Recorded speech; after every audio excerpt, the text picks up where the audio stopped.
This is Candor Talk. Thank you for tuning in. Let's get right into the show. But before we get into the show, don't forget to check out our website, sylviaexpress.com. Thank you for tuning in to Candor Talk, and let me just get right into it. Okay, so only the imposter in the White House could get booed on an international stage. The President of the United States is the most powerful position on the planet. There's no one in the world that is more powerful, allegedly, than the President of the United States. The President of the United States was supposed to be the most revered person in the world, on the globe, around the planet. But our alleged president was booed on an international stage. So he goes to Davos. And he goes and starts talking about fake news. And he gets booed. I'm going to play the clip. I want you to hear the clip. And then I'm going to talk about it after the clip. Here it is.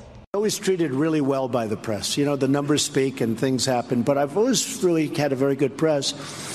And it wasn't until I became a politician that I realized how nasty, how mean, how vicious, and how fake the press can be as the cameras start going off in the background. But okay, you know things are bad when you're the President of the United States and you're getting booed on an international stage. And if that is not indicative of how bad things are to the rest of us, then I don't really know what else we need to see happen. Because people literally don't care anymore. They don't respect him. They don't respect him internationally, and they don't respect him domestically. And the reason why is, why should you? What has he done? What has he done that's proven that he should be the President of the United States? He doesn't understand the position. He doesn't have the capabilities to be able to effectuate that job. He just doesn't have it. He can't implement what is necessary as the President of the United States. He doesn't even have the character to be the President of the United States. And that's why he feels comfortable just saying things and thinking that, oh, you know what? My victory transcends the globe. It doesn't transcend anywhere. You didn't even win the popular vote. Let's just keep it real here. You didn't even win the popular vote. You're not even popular in your own country. And domestically, things are terrible for the imposter in the White House. Horrific for this guy. And the thing is, look, things have just been escalating. They've been getting worse and worse and worse over time. But now it seems like the Mueller investigation is basically closing in, where it looks like really this is make or break point. Where even more people are coming out and saying, I'm not certain this guy's going to last his entire term. And the truth is, you start to see the Republicans, they're basically crumbling right now because Mueller is closing in on Trump. This week, so much happened in that Mueller investigation. First of all, it was reported that the imposter in the White House had basically said that he was thinking about firing Mueller. Actually, he wanted to fire Mueller. It was the White House counsel that had to stop him from firing Mueller. I'm going to play a clip that explains what transpired, but let me just explain something quickly to you as an attorney. People keep on saying, well, what's the big deal? He didn't actually fire Mueller, so how did he obstruct justice? See, the thing is, in order to be able to bring an obstruction of justice claim, you also have to be able to show that the person had corrupt intent, that the person was basically trying to obstruct the investigation. That was the intention of the person. When you find out, first of all, he fires James Comey, the person that's investigating him in the Russia investigation. He admits that he fired James Comey because of the Russia investigation. Problem number one for this guy. And then it comes out also that you want to fire the second investigator of you for the Russia investigation. Okay. Two people now, one person you fired, the other one you tried to fire. Why did you try to do it? Because you tried to obstruct the investigation. You tried to obstruct justice. It's almost inevitable at this particular point that there is going to be an obstruction of justice claim brought against the imposter in the White House. But nevertheless, let me play the clip that talks about the Trump-Mueller situation and what was revealed this week about Trump essentially trying to fire Mueller. Here it is. Publicly, Donald Trump has often dismissed the investigation into potential collusion between his campaign and Russian operatives. But there are now reports he ordered the man behind it fired last June. But apparently, White House attorney Don McGahn threatened to quit in protest, so the president backed down.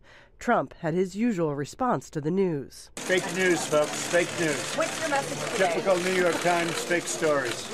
But here's what we do know. Trump has seemed fixated with the Russia investigation. It started on March 2nd of last year when Attorney General Jeff Sessions recused himself from the investigation. Trump was furious, saying Sessions was supposed to protect him. On March 20th, FBI Director James Comey admits the agency is investigating potential collusion between the Trump campaign and Russia. May 9th, he was fired. And the very next day, Trump told visiting Russian diplomats that firing him took the pressure off the Russian investigation. He said something similar on camera. And in fact, when I decided to just do it, I said to myself, I said, this Russia thing with Trump and Russia is a made-up story. That backfired. On May 17th, Special Counsel Robert Mueller was appointed to lead the investigation. And on June 8th, Comey testified to Congress that Trump had asked him for loyalty and to drop the investigation into Trump's national security advisor, Michael Flynn. That raised the possibility that Trump broke the law by attempting to obstruct justice. Former federal prosecutor Melanie Sloan says if in that same month he attempted to also fire Mueller, that could also be considered against the law. Of course, he'll loop it into the obstruction of justice case. He will examine the question of what were the details of when Trump was thinking of firing him, what had exactly happened, was it right on top of other events? So it would be part of that pattern of misconduct that Bob Mueller is looking at. President Trump could get a chance to clarify all this to Mueller himself. The president says he expects to sit down for an interview with investigators in the coming weeks, but it comes with its own risks. Lying to them would be a federal offense all on its own. So if you've been wondering why the Trump sycophants and the loyalists and the defenders have all been basically going scorched earth on the intelligence community, the reason why is because they're trying to undermine the Mueller investigation. They're trying to blur the lines of the Mueller investigation because they're panicking. There was an article in The Hill, and let me read to you part of that article. This is what it said. The title of the article says, GOP panicking as signs point to imminent Mueller blockbuster. And here's part of the article. It says, the scorched earth attacks against the FBI by a growing number of House and Senate Republicans demonstrate a high degree of fear that Special Counsel Robert Mueller will make blockbuster moves in the coming days and weeks that will define the fate of ongoing investigations of the Russian attack against America. And it's not just the Republican part, the Republican senators and Congress people who are also going scorched earth. It's even people like the sycophant Sean Hannity. Sean Hannity legitimately in his own show tried to deny the report that Trump tried to fire Mueller. Within that exact same show, he contradicted himself and actually confirmed that Trump did try to fire Mueller. I'm going to play a clip from Sean Hannity. It's absolutely hilarious. It's embarrassing at this point. And the thing is, let me say something before I play that clip. The reason why they are doing that is because they're just trying to blur the lines. They want us to all wonder what's true, what's false, what should we believe, not believe. But they're not realizing how dangerous what they're doing is. If you're saying that the FBI and these intelligence communities are all liars, then we shouldn't even believe them when they tell us there's an imminent attack. Right? We shouldn't prepare ourselves. Because why should we believe them? They're liars. The thing is, they're doing real damage, but the problem is right now is that with what Sean Hannity also did, is they failed to actually help Trump. What they're starting to look like is like they're also obstructing justice. But let me play this clip from Sean Hannity. It's absolutely hilarious. Here it is. For example, they're trying to change the story. At this hour, the New York Times is trying to distract you. They have a story that Trump wanted Mueller fired sometime last June, and our sources, and I've checked in with many of them, they're not confirming that tonight. And the president's attorney dismissed the story and says, no comment, we're not going there. And how many times has the New York Times and others gotten it wrong? All right, so we have sources tonight just confirming to Ed Henry that, maybe Donald Trump wanted to fire the special counsel for conflict. Does he not have the right to raise those questions? We'll deal with this tomorrow night. We have a shocking video of the day to bring you, by the way. This footage comes to us from Arizona, where you see that red SUV, high speed. How does that even happen? How does that, within your own show? You shouldn't even have gotten on air yet. How does that even happen? See, the thing is, they're trying to blur the lines because they thought that they were going to be able to help the imposter in the White House. But what they're actually doing is they're actually feeding into the Mueller narrative that they're trying to obstruct justice, that his sycophants and his loyalists are trying to obstruct justice. Sean Hannity, within his own show, could not get the story straight. How does that even happen? And then, let me get into the next one. And then the Senate Judiciary Committee plans to release the transcripts of their interview of Fredo Jr. I mean, you know he's Fredo Jr., right? He's the son of Fredo Corleone. He has to be at least a descendant of Fredo Corleone. I mean, like, he's the brain of a Fredo Corleone descendant. Okay, but anyway, nevertheless, the Senate Judiciary Committee plans to release the transcripts of their interview with Donald Trump Jr., in which he discussed the June 2016 meeting with the Russians in the Trump Towers, and they say that he lied. And the reason why that's of great importance is not because Mueller has jurisdiction over, the committee or whether or not he lied to the committee. He doesn't. He's a totally separate branch of government. But the truth is, if he lied to the committee, why did he lie to the committee? What was the reason why he lied to the committee? And they're turning over that evidence to Mueller, which means they probably believe that Mueller is investigating the imposter's son, Fredo Jr. And the thing is, they're trying to help Mueller basically substantiate that investigation. Let me just tell you something. Fredo Jr. has no immunity. He doesn't have executive immunity. He doesn't have presidential immunity. He doesn't have the immunity even that his father has. He's not in government. He has no protections whatsoever. So Mueller can bring an indictment against him at any particular time. The Democrats are turning over evidence that he lied, which is going to help Mueller basically with any leads that's necessary, with evidence that he needs to build a case against the imposter's son. That is something that does not help the imposter in the White House. When your son ends up being under indictment, let me just say something else. Trump has no jurisdiction to pardon Donald Trump Jr. if any claims are brought in state court. And I've said that before, but he has no jurisdiction to pardon them. So the thing is, if something is brought against Donald Trump Jr., that is a stain on the imposter in the White House. And that also makes him much more likely to either resign or get impeached, or they invoke the 25th Amendment when those kind of things start happening. If your son knew about the meeting, it's going to be very, very hard to say you didn't know about the meeting too. If your son had evidence or got information that was illegal, it's hard to say you didn't know about it too. I mean, it taints his entire presidency, not to mention that Fredo's the kind of person, just like Fredo Corleone, that'll probably flip on his own father. He does not have the backbone to sustain it. You think Fredo Jr. is going to go to prison? Really? Fredo Jr. is going to prison? No, he's not. He's going to flip. So the thing is, I just can't wait to see what's all going to unfold in this whole thing, because I see that Mueller is putting things together, and it's obvious now that even the Democrats, and even if the Senate Judiciary Committee, which is also has Republicans on it too, if they're going to be willing to turn that over, then they think that it has criminal implications. Just think about that. But anyway, when I come back from the break, I'm going to talk about the Democrats and the shutdown. I have done shows about the Democrats and the shutdown, so I want to make sure that I actually talk about it from my perspective. Originally, I was upset about it, but I actually think I understand what transpired. So I'm going to talk about that after the break, so stay with us. I'll be right back after the break.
Hey everybody, thanks for staying with us. Okay, and I said before the break that I was going to talk about the Democrats, how I felt about how the Democrats had handled the shutdown. And this is just my opinion. At first, I was very upset when I realized the Democrats had capitulated on an agreement, because my position was, well, why did you need to shut down the government then if you were going to capitulate to an agreement that was essentially something you could have made without shutting down the government? You didn't really get anything. You got an agreement that said we will bring a DACA bill to the floor as long as the government is not shut down during the time. So if the government is shut down, we won't even discuss DACA, so which means you don't even have the ability to shut the government down really again if you want a DACA bill to be brought to the floor. So I felt that the Democrats would look like what they were engaging in was political theater. That they shut down the government to look like they were being tough and they were capitulating to their base, and that they were going to fight the Republican Party, but they really didn't have the guns. They were outgunned, is what they made themselves look like, and that they were just engaging in that to make themselves look like they had scored some political points. That was my initial reaction to it. But then later on, I realized that the Democrats, I think what they did was what they thought was the most strategic thing to do. Because what was happening was that the shutdown was morphing into a debate as to whether or not the Democrats were favoring American citizens by funding the government and funding things like CHIP over, dreamers who weren't citizens. And so it started becoming that argument. The Republican Party started making the argument, Democrats don't care about American citizens, etc. So that it started saying those kind of things. I think what the Democrats were trying to do was trying to protect the dreamers as much as they could, because essentially what happened was there is this court order that precludes basically the government from, basically stopping dreamers from continuing to reinstate themselves, etc. So there's basically is that court order that does give a little bit of protection at this particular time to the dreamers. So I think what the Democrats were saying was that, look, what we want people to understand is that we are going to be the ones who take a position clearly that we think you need to do something on immigration. You must do it. And we're going to take a firm position on that. We want you to know what our position is. And that's why we're willing to shut down the government in order to show you this is a firm position we're going to take. However, we're not going to allow you to blur the lines. We're going to fund the government so we can ensure that CHIP does get funded, something that the Republican Party had let lapse for months in order to use as a bargaining chip to get the Democrats to capitulate to what they wanted without having to put in DACA in there. But nevertheless, what the Democrats realized that they needed to make sure that CHIP was actually funded. They needed to make sure they at least got that, and that happened. Because if you didn't do that, sooner or later, CHIP parents would be like, 9 million children are not getting funded. And then the GOP will go and say, well, look, we're trying to fund CHIP, but they're saying we must deal with DACA right now. And we're not ready to deal with DACA right now. We want to fund, a CHIP and other things that make sure that the military is paid and stuff, et cetera, like that. It would have been a lose-lose situation for the Democrats eventually if they had prolonged it for too long. What they should have done, though, was what I felt like they should have done was gotten a few more things, at least. Better deal on CHIP, a few other things that would have made it look like, okay, look, this did not look like political theater, because it's still going to look like to some people that it was political theater. But to me, in retrospect, I feel like what they were trying to do was protect the dreamers, as well as not being blamed eventually for the shutdown, but also take a firm position on the dreamers. And let me just say something. It's very important that something is done about this.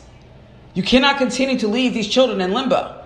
These are people who came in here, not of their own volition. You're asking them to go back to a country. Go back to what country? What country? A country they don't know? It's like asking you now to move to another country. Just go move. Can you do it? So something has to be done about these DACA children. We all must recognize that. And I'm glad that the Democrats did take a stand on the DACA children. But the Democrats, the next time around, you cannot capitulate. You will not, I'm telling you, the next time this happens and there's no deal on DACA, which could possibly happen, Democrats are going to get blamed for that. And that's something that I fear. So this will be my message. You have to understand, anybody that's out there, this is a very important issue. It's not just like the United States lives in a bubble. The globe watches what we do. And if the United States is trying to tell people, get out of this country, get out of here, go back to this country that you never even knew, do you think the rest of the globe is going to respect us? And let me make sure you understand, it is important that a country that is 5%, I believe, of the world's population, 5% of the world's population, should try to find a way to get along with 95% of the rest of the world. I'm going to take a break.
does it for me, folks. So I hope everybody has a good weekend, the rest of the weekend. And let me just tell you something. If you ever come and you check and see if there's a show there on Wednesday or Saturday and I'm not there, don't think that I've abandoned the show.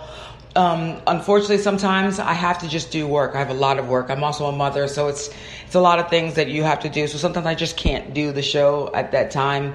And I don't do this as a job. I just do this because I think it's imperative that I do it. So anyway, just check us out during the week at sylviaexpress.com. Don't forget to check out our shows here at Candor Talk. And I hope everybody enjoys the rest of their weekend and the week. I'll see you guys soon. Take care.